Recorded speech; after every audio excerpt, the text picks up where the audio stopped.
জনগণ অনেকেই অনেক জায়গায় ভোট দিলেন।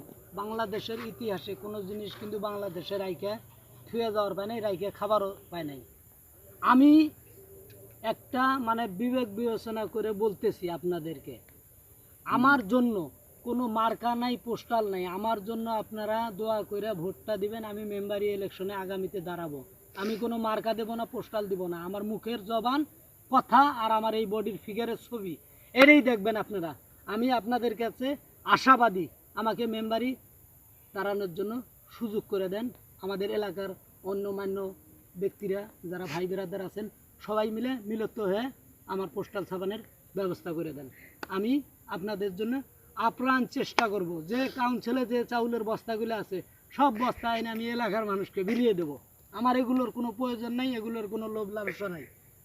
শেখ হাসিনা অনেক টাকা পয়সা নিয়ে গেছে, আমি কোনোদিনও প্রতিবাদ করিনি, কোনোদিনও চাইনি, যাইনি। আমি যেগুলো কাউন্সিলের মধ্যে এখন পাবো সেগুলো গরিব দুঃখী মানুষের জন্য বিলিয়ে দিব।